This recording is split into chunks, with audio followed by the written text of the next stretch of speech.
Olá, sabe quando acontece um desastre ambiental? Fica sempre aquela pergunta no ar, né? Quem é que paga essa conta? Pois é justamente a partir dessa questão super importante que a gente vai mergulhar hoje num trabalho acadêmico bem relevante. Ele fala sobre a responsabilidade civil na gestão de riscos e o foco é um caso bem específico, o município de Franco da Rocha, lá em São Paulo. Olha só, essa nossa análise de hoje é toda baseada na monografia da Fernanda Queiroga Lira de Oliveira, que teve orientação do professor Jorda Henrique de Souza. É um trabalho super recente. Foi apresentado em 2023 como parte da especialização em cidades resilientes a desastres, um curso da renomada Universidade Federal de Juiz de Fora. Então, vamos voltar para essa pergunta que é o verdadeiro ponto de partida de toda essa discussão. Pensa bem, quando um desastre ambiental acontece e causa um estrago danado, a culpa é de quem? Será que é de uma pessoa específica, sei lá, da própria natureza? Ou será que o poder público tem a sua parcela de responsabilidade? O estudo vai fundo, mas muito fundo mesmo nessa questão que é ao mesmo tempo jurídica e social. Ok, para a gente entender essa história direitinho, vamos seguir um roteiro aqui em 6 passos. Primeiro, vamos ver por que esse é um estudo de caso essencial. Depois, a gente mergulha no contexto de Franco da Rocha e entende o que é essa tal de responsabilidade civil. Na sequência, partimos para os principais achados da análise, as conclusões e as recomendações. E para fechar, a gente conversa sobre a importância social que um trabalho como esse tem. Vamos lá? Então, começando pelo começo, vamos entender quais são os objetivos dessa pesquisa e por que ela é considerada um estudo de caso tão fundamental para esse debate. O grande objetivo aqui, sabe, é fazer uma ponte entre duas áreas que precisam andar juntas, o mundo das leis e a gestão pública. A ideia é a seguinte: se a gente entende qual é a responsabilidade legal do município, fica muito mais claro como criar políticas públicas que realmente funcionem para prevenir desastres. E o mais importante de tudo, claro, é proteger a vida das pessoas da comunidade. Certo, agora vamos conhecer o cenário dessa pesquisa. É muito importante a gente entender as características de Franco da Rocha para sacar de onde vem a vulnerabilidade do município. Bom, aqui a gente tem um raio-x de Franco da Rocha. A cidade fica na região metropolitana de São Paulo e tem uma população de mais ou menos 145 mil pessoas. Isso segundo os dados mais recentes do IBGE, o Instituto Brasileiro de Geografia e Estatística. Mas o ponto-chave para o nosso estudo é a geografia do lugar. Pensa numa topografia cheia de morros e córregos, pois é. Isso acaba criando um cenário de altíssima vulnerabilidade socioambiental, principalmente para desastres como deslizamentos e inundações. E é exatamente essa vulnerabilidade que nos leva para o coração jurídico da análise, que é a tal da responsabilidade civil municipal. O que isso significa na prática quando o assunto é desastre? Tá, mas antes de mais nada, o que é, afinal de contas, essa tal de responsabilidade civil? Bom, de um jeito bem simples, é a obrigação que a lei impõe de reparar um dano, um prejuízo que foi causado a outra pessoa.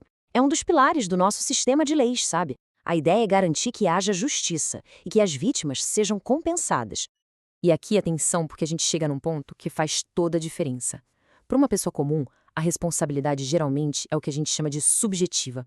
Ou seja, precisa provar que a pessoa teve culpa, que foi negligente. Mas, para o Estado, a regra do jogo é outra. A nossa Constituição Federal diz que a responsabilidade do Estado é objetiva. E o que isso quer dizer? Quer dizer que não precisa provar a culpa. Em outras palavras, se uma ação ou até uma falta de ação do poder público causa um dano a alguém, ele tem o dever de indenizar. O simples fato da atividade do Estado gerar um risco para a população já o torna responsável. É uma proteção a mais para o cidadão. E não para por aí. Essa responsabilidade não é só uma teoria, não. Ela é reforçada por uma lei bem específica. A Lei Federal número 12.608, de 2012. Essa é a lei que criou a Política Nacional de Proteção e Defesa Civil. E o que ela faz? Ela entrega deveres muito claros para os municípios, tanto na hora de prevenir, quanto na hora de responder os desastres. Ok, agora que a gente já entendeu a parte da lei, vamos ver como toda essa teoria se conecta com a vida real, com os eventos que de fato aconteceram lá em Franco da Rocha. O trabalho se debruça sobre um evento terrivelmente trágico que aconteceu em janeiro de 2022. Depois de chuvas torrenciais, um deslizamento de terra gigantesco atingiu várias casas que tinham sido construídas em uma área de risco. Foi, infelizmente, a materialização daquela vulnerabilidade que a gente comentou antes. E o custo humano disso foi altíssimo. O número que a gente vê agora é pesado. 18 pessoas perderam a vida. E é aqui, nesse ponto, que a discussão toda para de ser só um debate jurídico, teórico, e se transforma numa questão social urgente, que dói na pele. Mas não é só de deslizamento que a pesquisa trata. Existe outro grande fator de risco na região, a represa Paiva Castro. E aqui a coisa fica mais complexa, porque a represa faz parte do sistema Cantareira e é gerenciada pela Companhia de Saneamento do Estado. Ou seja, isso joga na mesa a questão da responsabilidade compartilhada. De quem é a obrigação? Do município? Do Estado? Dos dois? E essa linha do tempo mostra que as coisas estão em movimento, ainda bem. Em 2010, foi criada a Política Nacional de Segurança de Barragens. 10 anos depois, em 2020, essa política foi atualizada, ficou mais rígida. E mais recentemente, em julho de 2023, a gente vê uma ação bem prática e proativa. Foi feito um simulado de inundação e abertura de comportas lá em Franco da Rocha. Um passo importante. Bom, depois de analisar tudo isso, o trabalho chega às suas conclusões. E, o que é muito importante, às suas recomendações. A autora aponta um caminho para que o município se torne mais resiliente. E não são recomendações vagas, não. São ações bem concretas. Por exemplo, criar e principalmente revisar sempre os planos de contingência. Outro ponto, investir em programas para educar a comunidade. Usar a tecnologia a nosso favor, com sistemas de alerta precoce. E, claro, reforçar a parceria entre o governo e a sociedade civil, porque ninguém faz nada sozinho. E talvez o mais fundamental, implementar avaliações sérias depois que um desastre acontece, para aprender com os erros e não repeti-los. E a monografia nos deixa com uma reflexão muito poderosa, que vale a pena a gente guardar. Atuar com resiliência significa antecipar responsabilidades para evitar enfrentar consequências posteriormente. É isso. A frase resume perfeitamente a essência do que é a prevenção.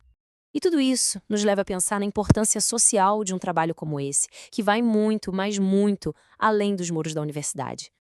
Uma pesquisa como essa reforça o compromisso que o curso e a universidade têm em formar profissionais que sejam não só capacitados, mas também éticos e críticos.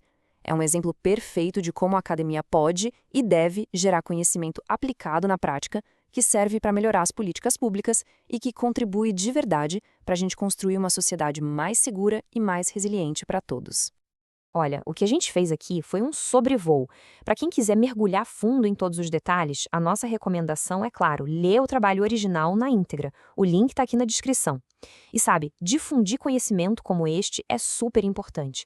Então, se essa análise fez sentido, considere compartilhá-la.